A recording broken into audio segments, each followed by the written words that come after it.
નમસ્કાર મિત્રો, સ્વાગત છે તમારું એક નવા જ સબ્જેક્ટના નવા જ કોન્સેપ્ટની અંદર. બરાબર, આપણે ફાર્માકોલોજીના એમસીક્યુ ની ચર્ચા આ લેક્ચરની અંદર કરવાના છે. જે ફાર્માસિસ્ટ મિત્રોને અને જે લેબટેક મિત્રો કે જેમના સિલેબસમાં ફાર્માકોલોજીનો સબ્જેક્ટ છે એમના માટે ખૂબ જ ઉપયોગી બનશે. આપણે એક પછી એક ચેપ્ટર લેતા જઈશું. અત્યારે આપણે જનરલ ફાર્માકોલોજીના એમસીક્યુ સોલ્વ કરીએ. તો લેબટેક અને ફાર્માસિસ્ટ મિત્રો ચેનલ પર નવા હોય એ બધા જલ્દીથી સબસ્ક્રાઇબ કરી દેજો અને બેલ આઇકનને પ્રેસ કરી દેજો. બરાબર, તો પહેલો પ્રશ્ન છે આપણો, pharmacology is the study of. એકદમ જનરલ ફાર્માકોલોજી મિત્રો, ઇન્ટ્રોડક્શન. બરાબર છે, તો ફાર્માકોલોજી એ શેનું સ્ટડી છે? તો ચાર ઓપ્શન છે: cells only, drugs and their effects, bones અને બ્લડ ગ્રુપ. બરાબર, તો એનો આન્સર આવશે ડ્રગ્સ એન્ડ ધેર ઇફેક્ટ. બરાબર, એક્સપ્લેનેશન એનું જોઈએ તો pharmacology deals with the study of drug, their sources, actions, mechanism, uses, adverse effect and fate in the body. તો ફાર્માકોલોજી છે એ દવાઓનું વિજ્ઞાન છે, એના સ્ત્રોત સોર્સિસ જ્યાંથી એ મળે છે તે, એક્શન્સ દવાઓની એક્શન્સ કેવી છે, મિકેનિઝમ ઓફ એક્શન્સ. બરાબર, અને દવાઓનો ઉપયોગ શું છે, એડવર્સ ઇફેક્ટ શું છે, અને ફેટ એટલે કે દવાની જર્ની, દવા કેવી રીતે ટ્રાવેલ કરે છે તમારા શરીરની અંદર, ડ્રગ કેવી રીતે ટ્રાવેલ કરે છે. તો ફાર્માકોલોજી એ દવાઓ અને એની અસરો અને એની સાથે નીચે જે પણ પોઈન્ટ તમને આપ્યા છે એ બધી જ વસ્તુનું સ્ટડી કરે છે. એક્શન, મિકેનિઝમ, એની એડવર્સ ઇફેક્ટ અને ડ્રગની જર્ની. બરાબર, તો આ ક્વેશ્ચન નો જવાબ છે ડ્રગ્સ એન્ડ ધેર ઇફેક્ટ્સ. બરાબર, the study of drugs and their effect is pharmacology. What the body does to the drug, એટલે કે શરીર છે, તમારું બોડી છે, એ ડ્રગ સાથે શું કરે છે, એનું જે ફિનોમિનન છે એને શું કહેવાય? એ ફાર્માકોડાયનેમિક્સ, બી ફાર્માકોકાઇનેટિક્સ, ટોક્સિકોલોજી કે કીમોથેરાપી. તો મિત્રો, જે શરીર દવા સાથે શું કરે છે એનું વિજ્ઞાન છે pharmacokinetics. What the body does to the drug is called pharmacokinetic. Pharmacokinetic ની અંદર શું ઇન્ક્લુડ થાય? ADME, absorption, distribution, metabolism and excretion of drug. એટલે બોડી આ બધી પ્રક્રિયાઓ ડ્રગ સાથે કરી. બરાબર, તો એબ્સોર્પ્શન એટલે કે રિસેપ્ટર ઉપર ડ્રગનું બાઇન્ડ થવું અને એનું એબ્ઝોર્બ થવું. બરાબર, ઓરલ કેવિટીમાં તમે ડ્રગ ઇન્ટ્રોડ્યુસ કરી તો ઓરલ કેવિટીની અંદર ડ્રગનું ડિસઇન્ટિગ્રેશન થવું. બરાબર, અને પછી એનું પાર્ટિકલ્સ ફોર્મમાં સ્ટમકની અંદર જવું, ત્યાં એનું ડિઝોલ્યુશન થવું. બરાબર, અને પછી ત્યાં એબ્ઝોર્બ થવું. તો આ એબ્સોર્પ્શનની પ્રક્રિયા થઈ. ડિસ્ટ્રીબ્યુશન, બ્લડ દ્વારા આખા શરીરમાં તમારી ડ્રગ જાય અથવા જ્યાં તમારે જરૂર છે, જે લોકલ સાઇટ તમે ટાર્ગેટ કરેલી હોય ત્યાં આગળ જાય, તો એ વાત થઈ ગઈ ડિસ્ટ્રીબ્યુશનની. બરાબર, ડ્રગ ડિસ્ટ્રીબ્યુશન થઈ. લીવરની અંદર એન્ઝાઇમ્સ દ્વારા ડ્રગનું મેટાબોલિઝમ થાય અને જે પણ રેડિકલ્સ જનરેટ થયા છે અથવા જે અનનેસેસરી પાર્ટ્સ છે ડ્રગના, જે મેટાબોલિઝમ થઈને જે મેટાબોલાઇટ્સ મળ્યા છે એ બધા એક્સક્રિએશન શેમાંથી થશે? કિડનીમાં થશે, સ્વેટમાં થશે, એટલે કે પરસેવામાં થાય, કિડની દ્વારા થાય. બરાબર, અમુક એનાલ રૂટ થી થાય.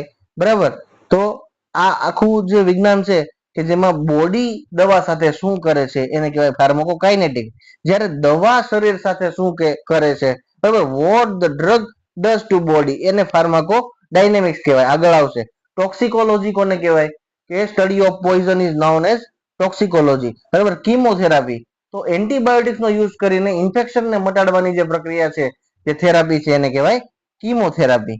બરાબર, તો કીમોથેરાપી છે કેન્સરમાં પણ કામ કરે. તો કેન્સરની ટ્રીટમેન્ટને જ કીમોથેરાપી કહેવાય એવું નથી મિત્રો. દરેક વાક્ય તમારા માટે એક્ઝામ પોઈન્ટ ઓફ વ્યૂ છે, મારા વાક્ય પર ધ્યાન રાખજો. કોઈ પણ જાતનું ઇન્ફેક્શન હોય, એન્ટીબાયોટિક નો યોગ્ય ઉપયોગ કરીને તમે મટાડો તો કીમોથેરાપીની અંડરમાં આવે. બરાબર, પણ કેન્સર માટેની જે ડ્રગ્સ છે એને તમે શેમાં ઉપયોગ કરો? કેન્સર મટાડવા. હવે ફાર્માકો ડાયનેમિક્સ કોને કહેવાય છે? તો આપણે કીધું કે vote the drug does to the body, કે ડ્રગ છે એ શરીર સાથે શું કરે છે. ફાર્માકો ડાયનેમિક સ્ટડીઝ ડ્રગ એક્શન. બરાબર, તો અહીંયા તમને ઓપ્શન બધા આપેલા છે, એમાં તમારે vote the drug does to the body, તો ફાર્માકો ડાયનેમિક્સ. બરાબર, ફાર્માકો શબ્દ કોમન છે, ડાયનેમિક્સ એટલે ડી, તો drug dose two the body. બરાબર, તમે એ રીતે યાદ રાખી શકો કે ડ્રગ ડી છે ફાર્માકોડાયનેમિક્સ નો, તો તમે ડી ને સાથે ડ્રગ ને જોડી શકો, બરાબર, કે drug does to the body. તો ફાર્માકોડાયનેમિક્સ એનું સ્ટડી કરે, drug action, mechanism of action and effect produce by the drug. એટલે કે ડ્રગ ની અસર કેવી રીતે છે, કેવી અસર છે, એ કઈ રીતે કામ કરે છે શરીરની અંદર, અને એની ઇફેક્ટ, ડ્રગની ઇફેક્ટ બોડી પર શું થાય છે એનું સ્ટડી કરે ફાર્માકોડાયનેમિક્સ, બરાબર. તો કાઇનેટિક્સ ની અંદર બોડી ડઝ ટુ ડ્રગ, બરાબર, અને ડાયનેમિક્સમાં પહેલા ડી આવે, ફાર્માકોડાયનેમિક્સ, એટલે ડી એટલે ડ્રગ, એવું યાદ રાખો, drug does to the body is known as pharmacodynamics, બરાબર. એડીએમઈ શેના માટે સ્ટેન્ડ કરે છે મિત્રો? તો એબ્સોર્પ્શન, ડિસ્ટ્રીબ્યુશન, મેટાબોલિઝમ અને એક્સક્રીશન, આપણે બધા જાણીએ જ છીએ કે આ ચાર ફિનોમિનન મેં તમને ઉપર જે સમજાવ્યા એના શોર્ટ તરીકે એડીએમઈ આપણે નામ વાપરીએ છીએ, બરાબર, શોર્ટમાં. અહીંયા તમને એક ઓપ્શન એવો આપી દે કે એડસોર્પ્શન લખી નાખે. તો એડસોર્પ્શન છે એ સરફેસ ફિનોમિનન છે અને ફિઝિકલ ફાર્માસ્યુટિક્સ નો શબ્દ છે. તો એમાં તમારે ધ્યાન રાખવાનું કે એબ્સોર્પ્શન જ હોય. પેલામાં તમને એક્ઝામિનર મૂંઝવી શકે છે, બરાબર. એબ્સોર્પ્શન, ડિસ્ટ્રીબ્યુશન, મેટાબોલિઝમ, એક્સક્રીશન, ક્યાંય પણ એડસોર્પ્શન ન હોવું જોઈએ, તો એ ઓપ્શન ખોટો ગણાશે. ADME describe the complete movement and handling of a drug inside the body. ADME શેનું વર્ણન કરે કે દવાની સમગ્ર જે ચાલ ચલગત છે બોડીની અંદર, મુવમેન્ટ અને handling of drug inside the body, અને ડ્રગ બોડી ડ્રગને કઈ રીતે હેન્ડલ કરે છે, બરાબર. તો આ થઈ ગઈ એડીએમઈ ની વાત. વિચ રૂટ ગીવ્સ 100% બાયોઅવેલેબિલિટી, બરાબર. તો એનો આન્સર આવશે ઇન્ટ્રાવેનસ. તો ઓરલ રૂટ એટલે કે આપણે મોઢેથી જે ડ્રગ લઈએ, ઇન્ટ્રામસ્ક્યુલર એટલે તમે મસલ દ્વારા આપો, ઇન્ટ્રાવેનસ એટલે તમે વેઇનમાં ડાયરેક્ટ બ્લડ સર્ક્યુલેશન ની અંદર જ જાય, બરાબર, ડ્રગ એવી રીતે આપો છો, વેઇન્સ ની અંદર આપો છો, એને ઇન્ટ્રાવેનસ કહેવાય. અને સબક્યુટેનિયસ એટલે ચામડીના નીચેના ભાગમાં, બરાબર. તો ઇન્ટ્રાવેનસ એટલે કે સીધું બ્લડમાં જશે, ઓરલમાં નહીં જાય, બરાબર. તો IV route directly introduces the drug into blood circulation. Intravenous શું કામ 100% બાયોઅવેલેબિલિટી આપે? તો કે ભાઈ આ સીધું બ્લડ સર્ક્યુલેશનમાં જશે, ઓરલ રૂટ નહીં આવે, એટલે એબ્સોર્પ્શન ક્યાંય નહીં થવું પડે, બરાબર. સીધું જ વેઇનમાં બ્લડમાં જશે, બરાબર. બાકી એબ્સોર્પ્શન ફિનોમિનન કયા રૂટમાં, એબ્સોર્પ્શન સ્ટેપ અથવા ફિનોમિનન કયા રૂટની અંદર નથી હોતું, બરાબર. તો તમારે ઇન્ટ્રાવેનસ ને સિલેક્ટ કરવાનું. અને બાયોઅવેલેબિલિટી કોને કહેવાય મિત્રો? Amount of drug that reaches to systemic circulation is known as bioavailability. કે દવાઓનું જે પ્રમાણ અથવા જે કોન્સન્ટ્રેશન સિસ્ટમિક સર્ક્યુલેશન સુધી પહોંચી, અથવા સાઇટ ઓફ એક્શન જ્યાં તમારે પહોંચાડવાની હતી ત્યાં કેટલા ટકા ડ્રગ પહોંચી, કેટલા પ્રમાણમાં પહોંચી, એનું બાયોઅવેલેબિલિટી કહેવાય. તો ઇન્ટ્રાવેનસ રૂટ 100% બાયોઅવેલેબિલિટી આપે છે. The major site of drug metabolism is, બરાબર, ડ્રગનું ત્રીજું સ્ટેપ આપણે ડ્રગની જર્નીનું, ADME, absorption, distribution and metabolism. તો મેટાબોલિઝમ ક્યાં થાય છે? કે ભાઈ લીવરમાં થાય છે. Answer B is correct. Liver is the main organ for metabolism or biotransformation. Biotransformation એટલે કે એના સ્ટ્રક્ચરની અંદર ચેન્જીસ થાય છે અને એનું બાયો ટ્રાન્સફોર્મેશન થાય છે. એવી જ રીતે ડ્રગનું મેટાબોલિઝમ થાય, કન્જુગેશન ને એ બધી રિએક્શન્સ દ્વારા, બરાબર, જે તમે ફાર્માકોલોજીમાં ભણેલા છો. ફેઝ 1 ફેઝ 2 રિએક્શન હોય છે, એના દ્વારા મેટાબોલિઝમ થતું હોય છે. અને લીવરની અંદર, બરાબર, ખાસ પ્રકારના એન્ઝાઇમ આવેલા છે, બરાબર. તો એ એન્ઝાઇમ છે એ મેટાબોલિઝમની પ્રક્રિયા કરે છે. એટલે મેઇન અને મેજર પાર્ટ, મેજર સાઇટ કઈ છે મેટાબોલિઝમની? લીવર, કારણ કે ત્યાં એન્ઝાઇમ્સની હાજરી છે. First pass metabolism mainly occurs after which route? કયા રૂટ દ્વારા ડ્રગ આપવાથી ફર્સ્ટ પાસ મેટાબોલિઝમ થાય? તો ઓરલ રૂટ થી. ફર્સ્ટ પાસ મેટાબોલિઝમ એટલે શું? સ્ટમક માંથી ડ્રગ, બરાબર, ક્રોસ થઈ ડ્રગ જર્ની કરી પછી ક્યાં જશે? લીવરમાં જશે. After oral absorption the drug goes to the liver through portal circulation. જે પ્રક્રિયા દ્વારા જાય, જે સર્ક્યુલેશન થી જાય એને કહેવાય portal circulation, before reaching systemic circulation, બરાબર. તો લીવરમાં જાય છે ડ્રગ. ઓરલી જ્યારે તમે દવા લ્યો ત્યારે પોર્ટલ સર્ક્યુલેશન દ્વારા લીવરમાં જાય છે અને ત્યાં એનું ફર્સ્ટ પાસ મેટાબોલિઝમ થાય છે, બરાબર. તો ઓરલ રૂટની અંદર ડ્રગની કોન્સન્ટ્રેશન બાયોઅવેલેબિલિટી ઘટશે, કારણ કે ફર્સ્ટ પાસ મેટાબોલિઝમ લીવરમાં થાય છે, પોર્ટલ સર્ક્યુલેશન દ્વારા જાય છે અને પછી સિસ્ટમિક સર્ક્યુલેશન સુધી પહોંચે, બરાબર. લીવરમાં થોડી ઘણી મેટાબોલાઇઝ થઈને એટલે ફર્સ્ટ પહેલી વાર પાસ થતી વખતે મેટાબોલિઝમ થઈ ગયું એને કહેવાય ફર્સ્ટ પાસ મેટાબોલિઝમ. અને પછી સિસ્ટમિક સર્ક્યુલેશન સુધી પહોંચે ત્યાં એની અમાઉન્ટ થોડી ઘણી ઓછી થઈ ગઈ હોય એટલે બાયો અવેલેબિલિટી ઘટવાના ચાન્સ રહે. પણ ઓરલ રૂટ માંથી આપ્યા પછી જ ફર્સ્ટ પાસ મેટાબોલિઝમ થાય. ફર્સ્ટ પાસ મેટાબોલિઝમ રિડ્યુસીસ, શું રિડ્યુસ કરે ફર્સ્ટ પાસ મેટાબોલિઝમ? તો bioavailability. First pass metabolism excretion ને ઘટાડતું નથી, ડ્રગ સ્ટોરેજ ને ઘટાડતું નથી, પ્લાઝમા પ્રોટીન બાઇન્ડિંગ ને પણ ઘટાડતું નથી, પણ બાયો અવેલેબિલિટી ઘટે કારણ કે ફર્સ્ટ પાસ મેટાબોલિઝમ શું છે? બરાબર, બ્લડમાં જતા પહેલા લીવરમાં મેટાબોલિઝમ થયું. Due to metabolism in liver before reaching systemic blood the active amount of drug is reduce. તમારી જે એક્ટિવ અને ફ્રી ડ્રગ હોય એ ઘટી જાય. કેમ? કારણ કે લીવરમાં મેટાબોલિઝમ થઈ ગયું એટલે બાયોઅવેલેબિલિટી ઘટે. ફ્રી ડ્રગની કોન્સન્ટ્રેશન ઘટે એટલે શું કહેવાય? Amount of free drug that reaches to systemic circulation. બરાબર, તો ફર્સ્ટ પાસ મેટાબોલિઝમ તમારી ડ્રગને ખાઈ ગયું એટલે ઓછી અમાઉન્ટમાં તમારી ડ્રગ એના નિશ્ચિત લક્ષ્ય સુધી અથવા સિસ્ટમિક સર્ક્યુલેશન સુધી ઓછી પહોંચશે એટલે બાયોઅવેલેબિલિટી ઘટે છે. બરાબર. 9th question, free drug in plasma is. જે ફ્રી ડ્રગ મુક્ત છે, કોઈ સાથે જોડાયેલી નથી, એને ફ્રી ડ્રગ કહેવાય. ફ્રી ડ્રગ જે પ્લાઝમામાં અવેલેબલ છે એને કેવી કહેવાય? એક્ટિવ. બી જવાબ છે એનો. બરાબર, સ્ટોર્ડ પણ નહીં કારણ કે ફ્રી છે, ઇનએક્ટિવ પણ નહીં પણ એક્ટિવ ડ્રગ કહેવાય. Free drug is always active. જે મુક્ત છે ઈ જ એક્ટિવ હોય. ઓનલી ફ્રી ઓર અનબાઉન્ડ, જો એના માટેનો બીજો શબ્દ છે તમને ક્યારેક મૂંઝવી શકે. ફ્રી ડ્રગ એટલે અનબાઉન્ડ ડ્રગ પણ એને કહેવાય. Can cross membrane. બરાબર, ફ્રી ડ્રગ જે મુક્ત છે એની અંદર કેવી કેપેસિટી હોય? તો ભાઈ મેમ્બ્રેન ને ક્રોસ કરીએ કે આમાં તમે પ્રશ્ન પૂછી શકો કે નીચેનામાંથી કઈ એબિલિટી ફ્રી ડ્રગ ની નથી અથવા બાઉન્ડ ડ્રગ ની છે, એવી રીતે. તો ફ્રી ડ્રગ એનું ઓપોઝિટ કયું થાય? બાઉન્ડ ડ્રગ થાય, કારણ કે ફ્રી ડ્રગ નું બીજું નામ છે અનબાઉન્ડ ડ્રગ. બરાબર, તો ફ્રી ઓર અનબાઉન્ડ ડ્રગ એનો ઓપોઝિટ બાઉન્ડ ડ્રગ જે બંધાયેલી છે, પ્રોટીન સાથે જોડાયેલી છે. તો ફ્રી ઓર અનબાઉન્ડ ડ્રગ ની કઈ કઈ કેપેસિટી હોય? મેમ્બ્રેન ક્રોસ કરી શકે, ફાર્માકોલોજીકલ એક્શન પ્રોડ્યુસ કરી શકશે, અને એનું મેટાબોલિઝમ પણ થઈ શકે અને એક્સક્રિએશન પણ થઈ શકે. બરાબર, તો દવાને ફાર્માકોલોજીકલ એક્શન આપવા માટે એ ફ્રી હોવી જરૂરી છે. બરાબર, મેમ્બ્રેન ક્રોસ કરવા માટે ફ્રી હોવી જોઈએ. કોમ્પ્લેક્સિસ હોય એ મેમ્બ્રેન ક્રોસ ન કરી શકે. બરાબર, મેટાબોલિઝમ થવા માટે પણ એ ફ્રી હોવી જોઈએ. ફ્રી હોય તો એની સાથે બીજા ગ્રુપ જોડાઈ શકે, અને એક્સક્રિએશન થવા માટે પણ ફ્રી હોવી જોઈએ. એટલે ફ્રી ડ્રગ એક્સક્રિએટ પણ થઈ શકે, મેટાબોલિઝમ પણ થઈ શકે, એક્શન પણ પ્રોડ્યુસ કરી શકે, મેમ્બ્રેન પણ ક્રોસ કરી શકે. Bound drug is mainly bound two. જો આલ્બ્યુમિન પ્રોટીન છે ને એની સાથે મોટા ભાગની દવાઓ બાઇન્ડ થાય. બરાબર, આલ્બ્યુમિન યાદ રાખવાનું. બરાબર, ડ્રગ બાઉન્ડ ક્યારે કહેવાય? કે જ્યારે એ જોડાયેલી હોય કોની સાથે? પ્રોટીન સાથે. કયું પ્રોટીન? આલ્બ્યુમિન. કારણ કે આલ્બ્યુમિન છે એ બહુ જ પ્રમાણમાં આપણા પ્લાઝમાની અંદર, આપણા બ્લડની અંદર અવેલેબલ છે. બરાબર, many drugs bind to plasma protein, especially albumin. બીજા સાથે થોડું ઘણું જોડાય પણ મોટા ભાગની આલ્બ્યુમિન સાથે જોડાય. Bound drug is pharmacologically inactive. મિત્રો યાદ રાખજો, બંધાયેલી ડ્રગ છે એ ફાર્માકોલોજીકલી એક્ટિવ હોતી નથી પણ ઇનએક્ટિવ હોય છે. Most drugs are excreted mainly through.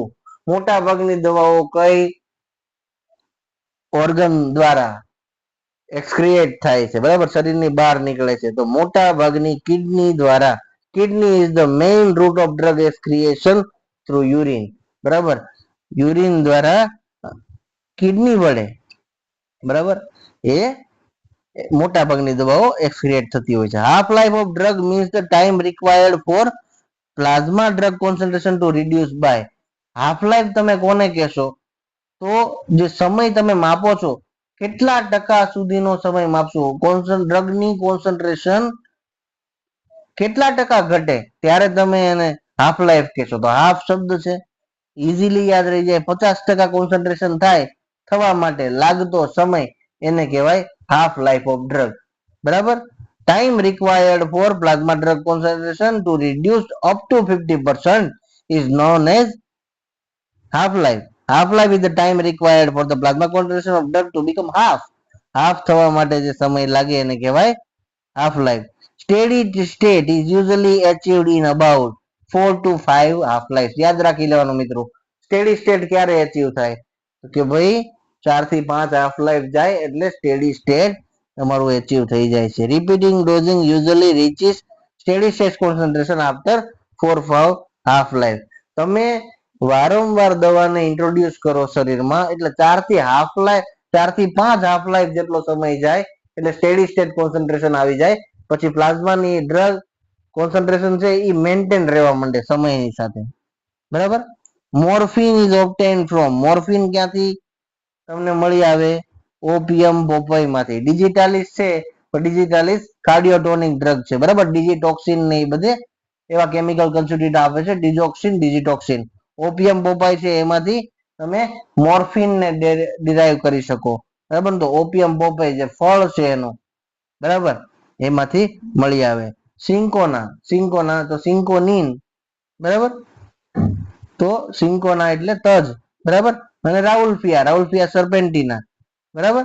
તો અલગ અલગ કેમિકલ કન્સ્ટિટ્યુઅન્ટ એના હોય છે. આપણને ઓપિયમ પોપી માંથી મોર્ફિન મળે છે. Penicillin is obtain from. Fungal drug છે, ફંગલ સોર્સની ડ્રગ. બરાબર. તો ફંગસ એનો જવાબ આવશે. મિનરલ્સ માંથી નથી મળતી. મિનરલ્સ માંથી કેલ્શિયમ, આયરન એ બધું આપણને મળે. બરાબર. ફંગસ માંથી પેનિસિલિન, સેફાલોસ્પોરિન એ બધા ક્લાસની ડ્રગ તમને મળે. એનિમલ સોર્સિસ માંથી તમને જીલેટિન ને એવા બધા તમારા એક્સિપિયન્ટ્સ મળે. બરાબર છે. વેક્સિન પણ એનિમલ સોર્સિસ માંથી મળે. સેરા પણ એનિમલ સોર્સિસ માંથી મળે. સિન્થેટિકમાં તો આપણે ઢગલો છે દવાઓનો. બરાબર છે મિત્રો. તો પેનિસિલિન ક્યાંથી મળે? ફંગસ માંથી. Penicillin obtain from fungus penicillium notatum. યાદ રાખજો. બરાબર. આ નોટ ડાઉન કરી લેજો. Penicillium notatum. A drug that activates a receptor is called. એવી દવા કે જે રિસેપ્ટર ને એક્ટિવ કરે કે ભાઈ જાગ, હું તારી સાથે જોડાઉં છું એટલે તારે હવે ફાર્માકોલોજીકલ રિસ્પોન્સ પ્રોડ્યુસ કરવાનો છે. તો જે સામાન્ય રીતે ફાર્માકોલોજીકલ રિસ્પોન્સ પ્રોડ્યુસ કરે અને રિસેપ્ટર ઉપર કોઈને પણ નડ્યા વગર બાઇન્ડ થાય એને કહેવાય બી અગોનિસ્ટ. બરાબર. જો આમાં એન્ટાસિડ નું એક ઓપ્શન આપી દીધું જે ક્યાંય લાગુ પડતું નથી. એન્ટાસિડ એટલે એસિડ પ્રોડક્શન ઘટાડતી દવાઓ. સ્ટમક ની અંદર એસિડ બહુ પ્રોડ્યુસ થતું હોય તો એન્ટાસિડ. એને કાંઈ રિસેપ્ટર લેવલ સાથે સંબંધ જ નથી. બરાબર. તો અગોનિસ્ટ કોને કહેવાય? અથવા અગોનિસ્ટ શું કરે? રિસેપ્ટર ને એક્ટિવ કરે. Agonist bind to receptor and activates them to produce a biological response. Agonist bind થઈ જાય અને કહે કે ભાઈ હવે તું શરૂ થા બાયોલોજીકલ રિસ્પોન્સ જનરેટ કર. A drug that blocks a receptor is called. જો બ્લોક કરે છે, બ્લોક એટલે કોઈને નડવાની વાત છે. બરાબર. તો બ્લોક કોણ કરે? એન્ટાગોનિસ્ટ બ્લોક કરે. બરાબર. પ્રોડ્રગ, વેક્સિન, અગોનિસ્ટ એવા ઓપ્શન આપેલા છે. બરાબર. તો આપણે એન્ટાગોનિસ્ટ આન્સર આવશે B antagonist. Antagonist bind to receptor and prevents the action of agonist or natural chemical. જે કુદરતી કેમિકલ્સ જે કંઈક ને કંઈક ઇફેક્ટ પ્રોડ્યુસ કરે છે એને પણ અટકાવી દેશે. કોણ? એન્ટાગોનિસ્ટ. પોતે ત્યાં બાઇન્ડ થઈ જશે રિસેપ્ટર પર. અથવા કોઈ અગોનિસ્ટ, કોઈ ડ્રગ આવી, એસિટાઇલ કોલાઇન આવ્યો, બરાબર, તો એની પાસે બધું નિયોસ્ટિગ્મિન જોડાઈ જાય અને એસિટાઇલ કોલાઇન ને અટકાવી દે. બરાબર. તો આવી રીતે બીજાને અટકાવે એને કહેવાય એન્ટાગોનિસ્ટ. બરાબર. બીજાને નડે, નામ જ એવું છે એન્ટાગોનિસ્ટ. અને ઓલો સાદો સીધો અગોનિસ્ટ જે બાયોલોજીકલ રિસ્પોન્સ પ્રોડ્યુસ કરવા ટ્રાય કરશે. જ્યારે એન્ટાગોનિસ્ટ છે ને એ ગામના રિસ્પોન્સ ઘટાડશે, પોતે બેસી જશે ને. બરાબર. તો બીજાને અટકાવીને, અગોનિસ્ટની એક્શન અટકાવીને, નેચરલ કેમિકલ્સની એક્શન અટકાવીને જે પોતે રિસેપ્ટર પર બેસી જશે એને કહેશું antagonist. Weak acidic drugs are better absorbed in acidic medium. Weak acid હોય એ એસિડિક મીડિયમ ની અંદર બેટર એબ્સોર્બ થાય. કારણ કે કેમ? એ નોન આયોનાઇઝ ફોર્મમાં રહે. કારણ કે તમે જે મીડિયમમાં એ ડ્રગ પડી છે એ મીડિયમ ની અંદર ઓલરેડી H+ આયન્સ વધારે છે એટલે એ ડિસએસોસિએશન નહીં થવા દે. બરાબર. તમારી ડ્રગનું ડિસએસોસિએશન નહીં થવા દે એટલે એ નોન આયોનાઇઝ ફોર્મમાં રહેશે, આયન્સમાં નહીં ફેરવાય. અને નોન આયોનાઇઝ ડ્રગ ક્રોસ મેમ્બ્રેન્સ બેટર. તમારા શરીરના કોષના, સેલ્સના, ટિશ્યુસના જેના પણ આવતા હોય એના મેમ્બ્રેન્સ ક્રોસ કરવા હોય તો ડ્રગ નોન આયોનાઇઝ ફોર્મમાં હોવી જોઈએ. તો એસિડિક ડ્રગ એસિડિક મીડિયમની અંદર નોન આયોનાઇઝ રહે, બેઝિક ડ્રગ બેઝિક મીડિયમની અંદર નોન આયોનાઇઝ રહે. The most common route of drug administration is most common route કયો ફાસ્ટેસ્ટ રૂટ છે તો ઇન્ટ્રાવેનસ હતો, કારણ કે બાયોવેલિટી વધારે હતી, કારણ કે ડાયરેક્ટ બ્લડ સર્ક્યુલેશનમાં જતો હતો. બરાબર, ઓરલ સ્ટેપ અથવા એબ્ઝોર્પ્શન સ્ટેપ એમાં નહોતું આવતું.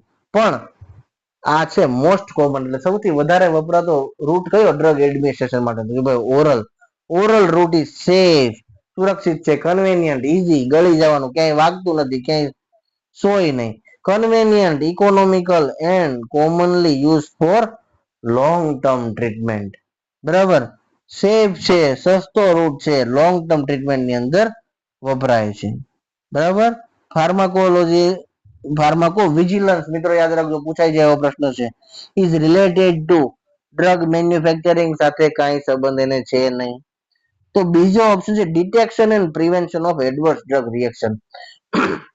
મિત્રો એડવર્સ ડ્રગ રિએક્શન કોને કહેવાય? કે ભાઈ જે હાનિકારક અને અનિચ્છનીય, અપેક્ષા ન રાખી હોય, અનઅપેક્ષિત, બરાબર, અનએક્સપેક્ટેડ એન્ડ અનડિઝાયરેબલ એન્ડ હાનિકારક. હાનિકારક ને તમે શું કહેશો? જે ડેમેજ કરે છે. બરાબર, એને કહેવાય એડીઆર, એડવર્સ ડ્રગ રિએક્શન. દવાની એવી અસરો કે જે જોઈતી જ નથી આપણે, અનિચ્છનીય છે, હાનિકારક છે, અનડિઝાયરેબલ છે, ડેમેજિંગ છે, એને કહેવાય એડીઆર. બરાબર, અને સામાન્ય ડોઝ તમે આપ્યો હોય ડ્રગનો, રેગ્યુલર ડોઝ, એમાં પણ એ જો આવા રિસ્પોન્સ આપે કે જે અપેક્ષા બહારના રિસ્પોન્સ આપે, શોક ને, બરાબર, કઈ તકલીફો કરે, તો સમજવાનું કે આ વસ્તુ એડીઆર છે. ફાર્માકો વિજિલન્સ એનું સાયન્સ છે. શું કરશે? Detecting, assessing, understanding and preventing ADR. તો DAUP. બરાબર, ડિટેક્ટ કરવી એટલે આ એડીઆર જ કહેવાય, એને કહેવાય ડિટેક્ટિંગ. બરાબર, એસેસિંગ એટલે એનું એસેસમેન્ટ કરવું કે ખરેખર આ કઈ રીતે ચાલે છે, કઈ રીતે આગળ વધે છે. બરાબર, ત્રીજું છે અન્ડરસ્ટેન્ડિંગ એટલે એને સમજવી. બરાબર, એન્ડ પ્રિવેન્ટિંગ પછી એને રોકવી. તો આ જે વિજ્ઞાન એડીઆર નું ડિટેક્શન અને પ્રિવેન્શન, પકડવાનું કામ અને રોકી રાખવાનું કામ, એને અટકાવવાનું કામ કરે, એ વિજ્ઞાનનું જે સ્ટડી છે એને કહેવાય ફાર્માકો વિજિલન્સ. મિત્રો વધારે ને વધારે એમસીક્યુ આપણે આના ઉપર સોલ્વ કરતા રહેશું. ચેનલને સબસ્ક્રાઇબ કરી દો, સપોર્ટ કરતા રહો. બરાબર, બહુ બધા એમસીક્યુ મળશે. બરાબર, અને તૈયારી જબરદસ્ત કરજો. બધી એક્ઝામ જેને જે લાગુ પડતી હોય બધી ક્રેક આપણે કરી નાખવાની છે. બરાબર, તો ફરી વાર મળીશું, ત્યાં સુધી નમસ્કાર.